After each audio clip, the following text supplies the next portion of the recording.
Herbs for common ailments. How to make and use herbal remedies for home health care by Rosemary Gladstar, author of Rosemary Gladstar's Medicinal Herbs, A Beginner's Guide. Chapter 1. Understanding Herbs. I was at a large conference a few years ago participating in a panel of experts on herbal medicine. Each person on the panel had been involved in herbal studies for more than 2 decades and was quite well known and knowledgeable about the subject.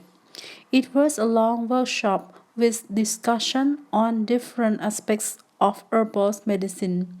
I think we all felt fairly good about the perspectives we were sharing and the overview we had given. But when it came time for question and answers, the very first question came from a woman sitting in the front row. She stated quite simply, I came here hoping to gain some clarity about how to use herbs for myself and my family, and now I'm more confused than ever. This book is written for her. Choosing herbal medicine. With all the possible options offered by healthcare today, making a wise choice can be challenging. What is the most responsible thing to do? Each situation is different and warrants a different approach. In one instance, antibiotics and a hospital visit may be a wise choice.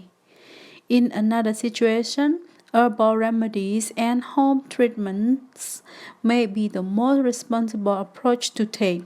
So, how do you decide? Basically, if your grandmother would have treated the problem at home, you probably can too. This is a sweeping statement, I know, and there are many exceptions to it. Though herbalism can be and is effectively used for complex health situations, even life-threatening situations at times, it is best as a home health care system.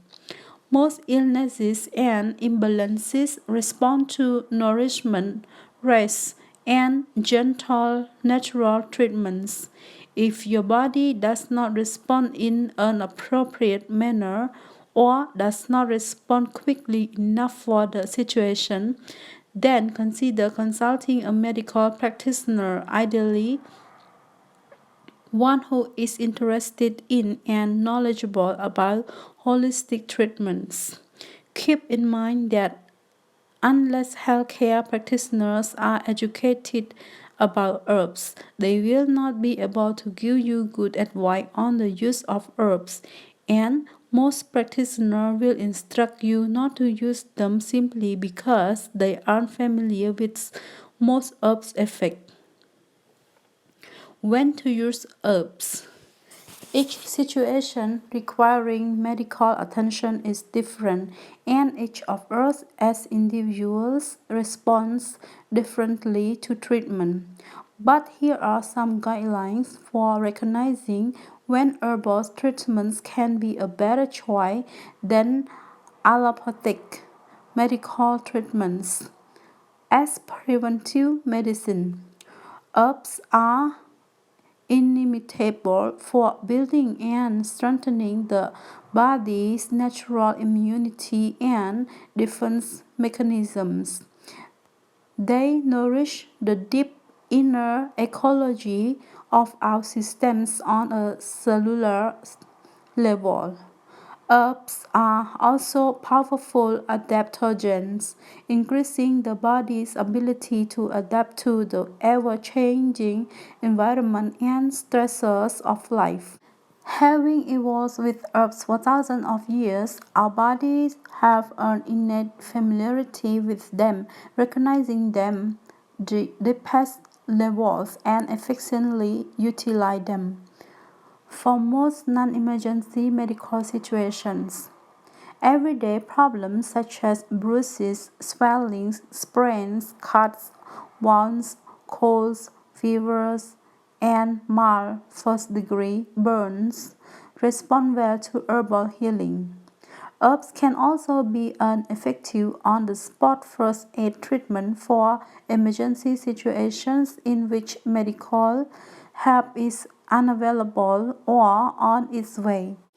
As therapeutic agents, if you choose to undergo more radical forms of treatment for serious illnesses such as cancer, AIDS, multiple sclerosis, and other autoimmune disorders, herbs serve as excellent secondary therapeutic agents, supporting and replenishing the body's life energy.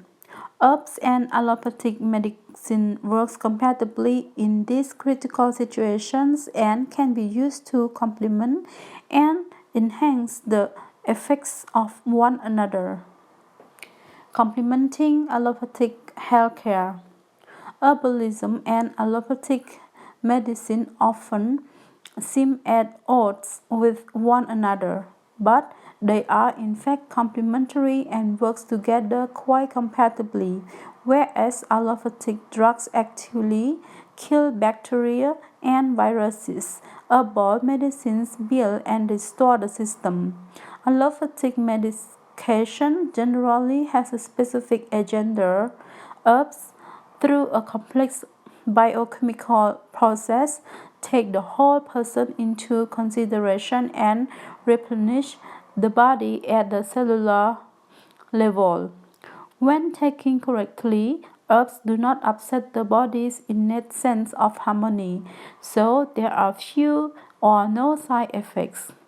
Using herbal therapies to complement pharmaceuticals often helps eliminate or lessen the side effects of drug therapies. Thus, some of the strongest herbs should not be used in combination with allopathic drugs. Most herbs do not interfere with the action of pharmaceuticals and can safely be used to augment allopathic treatments. None of those strong herbs are called for in this book. There is a growing body of information about drug or herbs interactions. But it's important to note that most of this research is in its infant state. People react differently to both herbal medicine and pharmaceutical medicine. But of this, whenever you considering using herbal medicine but you also taking a pharmaceutical, you should consult with the holistic healthcare professional who knows and understands herbal medicine to determine if herbs are recommended in your situation. Getting perspective on herb safety. Herbs are among the safest medications available on earth. This does not mean that there are more toxic plants or herbal remedies that can cause side effects or harmful reactions in the body. But herbalism as a system of healing has been practiced for several thousand years. The herbs we use today have been used for centuries by people around the world. Herbs that have toxic side effects have been noted and well documented. Wisely, most of these herbs are not available for sale in this country. Occasionally, an herb will stimulate an idiosyncratic reaction in an individual. This doesn't make the herb toxic, just a poor choice for that particular individual. Strawberries, a perfectly delicious fruit, are sweet nectar to some and a noxious substance to others. Wheat, Another perfectly benign food is an allergen to a large number of people and can cause dire consequences in a few. There are many reports surfacing these days about the toxicity of herbs. Even perfectly benign substances such as chamomile and peppermint are finding themselves on the blacklist. I think the reason for this is not that most people are using herbs, as is often suggested, but that people are using herbs in ways that allow greater and more concentrated dosages. In the past, herbs were most often taken as tea and syrups, in baths and shawls, and in tincture and extracts. But herbal capsules, which allow people to swallow greater amounts, and standardized preparations, which are far beyond the normal concentration found in nature, have not been available until recently. Any herb, even the safest and most researched of herbs, can affect different people differently. Though it is a rare occurrence, a negative reaction to herbs is often reported in the news and soon makes national headlines, creating a certain alarm among plant users. Were drug reaction reported with the same fervor, we would have a national headline on aspirin every day. However rare this reaction to herbs may be, it is always wise to practice caution when using an herb for the first time, especially when administering to children. With millennia of experience behind the use of medicinal herbs, their safety is assured.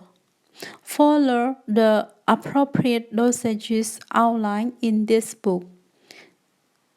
Use only those herbs that have a record of safety and respond quickly by discontinuing an herb if you suspect that it is causing a negative response. The safety of medicinal herbs. Every year, approximately 100,000 people in the United States die from adverse reaction to legally prescribed drugs, making them the fourth leading cause of deaths among Americans. In addition, over 2 million serious but non-fatal problems are caused annually by pharmaceuticals. If there were any deaths due to the use of medicinal herbs, they were not reported. The American Association of Poison Control Center AAPCC received too few toxicity reports from medicinal herb usage that there is no special category assigned to them. The AAPCC reports that herbs are not a major public health hazard, while houseplant and mushrooms account for a great number of poisoning each year, as do prescription and over-the-counter drugs. Now finish chapter 1.